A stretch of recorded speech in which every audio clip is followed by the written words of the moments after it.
6500 nits, 6500 milliamp hours, 108 megapixel sensor. This is the Honor 600 Lite, a new iteration of the new Honor 600 series, and on paper, those specs really truly stand out. And when you delve deep, you find out other components of this phone that also stand out, but not in the way that you'd expect. Take the cameras as an example. You get a 108 megapixel main lens and an 8 megapixel ultra wide, which is exactly the same as the Honor 400 Lite. But let's break those camera systems down. The main lens here captures really nice, vibrant and well-balanced images with plenty of pop and contrast, and dynamic range are both good in line with mid-range phones. Even when you zoom up to 3x, still looks decent and offers a good amount of detail, contrast and color. They may not be the most detailed as the 1X, but still look pretty good. Videos capped at 1080p, but looks very good for the output, and contrast and colors here look really good, but I do think at this price point, 4K should have been an option. Then ultra wide, it's low pixel sensor and produces decent results. Nothing to phone home about. Details on the outer edges are a bit soft and not the most detailed, but images are usable. And the front facing sensor is 16 megapixels and produces some nice overall results with well developed skin textures, and the color balance here is good as well. Then the video again on that ultra wide on the front facing is 1080p 30 fps.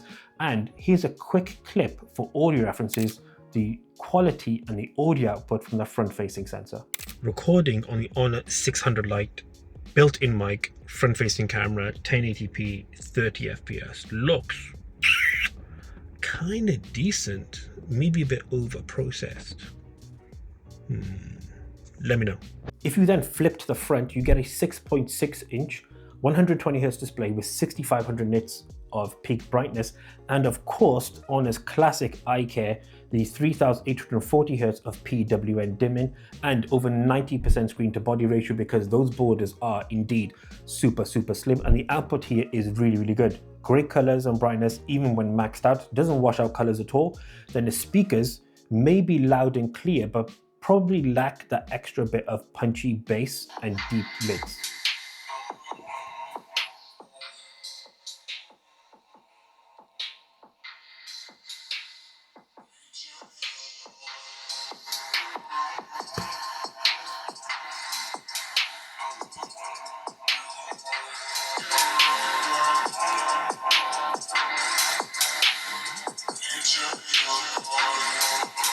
Then, if you look over the design of the 600 Lite, it's almost a carbon copy of the 400 Lite, including the inclusion of this AI button on the side as well, which you can customize, and that UI looks like it was copy and pasted from Apple's iOS, almost verbatim. It's pretty wild, but nevertheless, it works pretty well. If you do use this as a zoom function when you're using it as a camera, it can be a little bit choppy. Personally found just using it to just capture an image worked really well, and for the various AI functions. The rest is business as usual. It's gone from an IP65 to an IP66 in terms of dust and water resistance, and then it weighs around about 180 grams and is 7.3 millimeters thick, so it is quite a nice profile when you have it in hand. Under the hood of the 600 Lite gets you a Dimensity 7100 Elite, effectively a 7100 rebranded, and this is a slight flag that we're about to mention, because that CPU on its own is pretty decent, but if you compare it to what you had last year, which was a 6th Gen 4 in the 400 Lite, you'll notice one key thing. If you go onto Nano Review and do the comparison and scroll down to Antutu scores, you're going to find that that 6th Gen 4 actually had a plus 25% performance overall versus the 7100, which is a huge downgrade. And we saw this recently in the Realme 16 Pro, where the newer gen got the older, worse performing CPU, which is absolutely wild. But in terms of game performance, you can connect a controller to here, an Xbox One to be specific, and games like The Division Resurgence work really well.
OS performance in general is actually pretty good, and surprisingly, you get a lot of the AI functions that you would get on the flagship phones. Things like Magic Portal works really, really well, being able to grab an image through circling with your knuckle, drag it into your gallery or your notes or whatever you want to do it, and it will save there automatically.